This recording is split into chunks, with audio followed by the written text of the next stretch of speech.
Hey, welcome to Behind the Build. In this episode, we're going to do something a little bit different and focus purely on one mock and the creative process behind making it. The mock we'll be focusing on today is the Summoning of the Soul Hoarder, a mock made in collaboration with my friend Eli for Brickvention 2019. In this episode, we'll be covering how exactly we designed and planned the mock, as well as our process throughout building it, which will include some little behind the scenes whip photos, videos, and other little details that show how we made the diorama.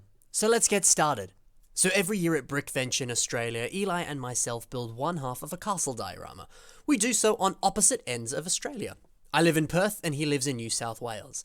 After building is over, there is a long and lengthy packing process, which I've already done a whole video on, so I won't go into too much detail about that right now. We then fly our mock over to Melbourne for the show and unpack the mock at Brickvention. And then for the first time in what ranges from about a 2 to 3 month building period, our mock finally comes together. But it's only together for the time that it's at Brickvention. Once the convention's over, they part ways and are taken apart in preparation for next year.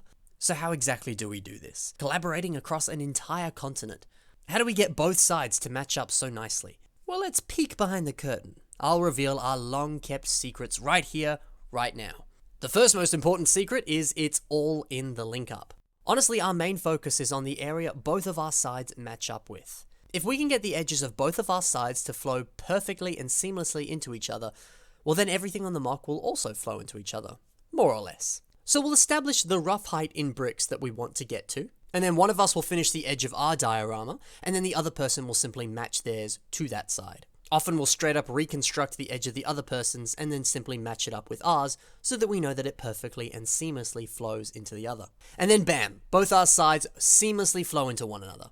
I wish we had this big, super secret way in which we match everything, but that is more or less it actually. This is one way we make everything flow so well into each other, but there is another important element, and that is repeating textures, repeating colors, and repeating techniques. Or to put it a little more simply, making sure that both of our sides simply kind of take notes from each other. So for example, in one of our older collaborative builds called Hornreach Keep, you can see that Eli's side uses this brick wall design, this window design, the same style of walkway, and also uses a whole bunch of mud and cobblestone floor designs.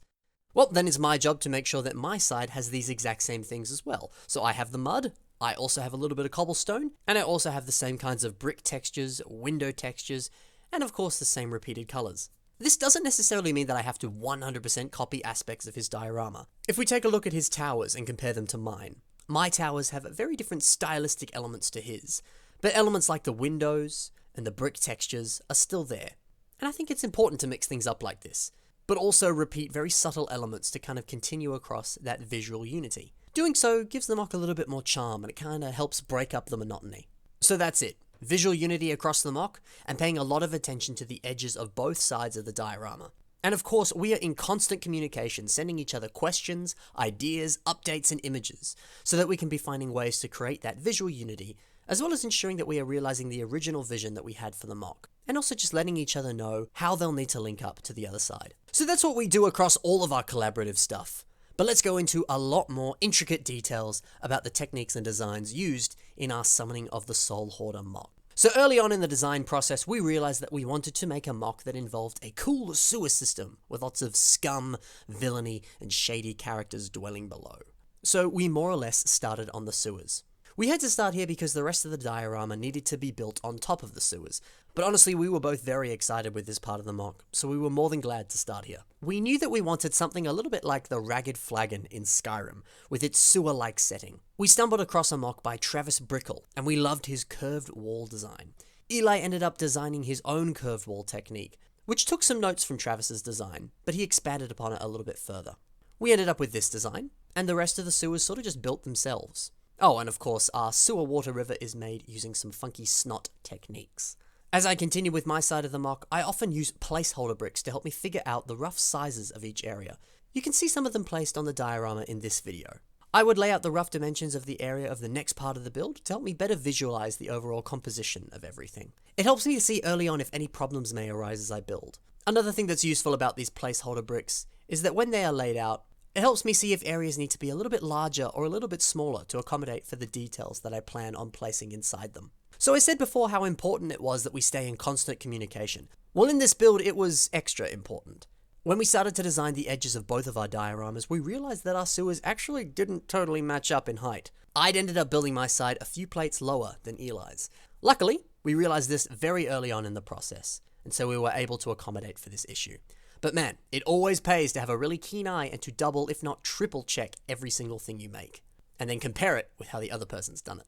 I can't tell you how long I stared at the images of Eli's side to attempt to match them to mine, and it paid off in the end. The overall build took 2.5 months to design, but for me, designing the 2 towers on my side of the diorama actually took the longest amount of time. This was because the towers themselves are octagons, so everything I built on them basically I had to do 15 more times, because obviously 2 octagons means 16 sections. Having a collection that still needs to undergo a lot of sorting didn't really help speed things up either. Yes, I may have had the piece that I needed, but now I needed to find it 15 more times, or in some cases, 32 times in total. It's funny how the maths of LEGO works, and how time-consuming it can be finding pieces.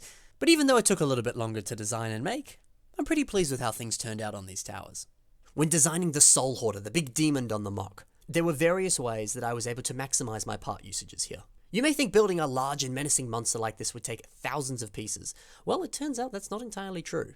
Since so much of the Soul Hoarder's design relies very heavily on cloth elements, I was able to use them to cover up a lot of different structural elements, like we see here.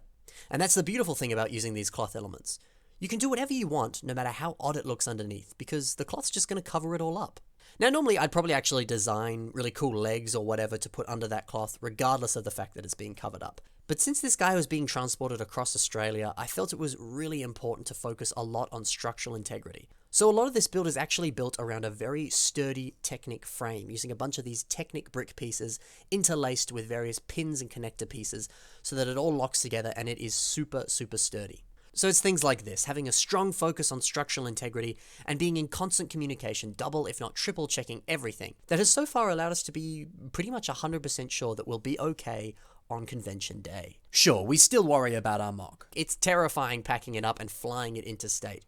But with all of our little fail-safes and tips and tricks, we plan around any possible issue that may occur. And honestly, if any problems do arise, they're very minimal, because we put a lot of thought into what could go wrong and we just accommodate for it. So there you have it. That was some helpful tips about building our mock, the Summoning of the Soul Hoarder. If you want to learn a little bit more about the collaborative process, be sure to check out another episode of Behind the Build titled Working with Your Friends, How to Collaborate on Mocks. In that video, I discuss even more tips and advice on making collaborative builds with your friends, and I also share some more secrets about Eli and myself's collaborative builds.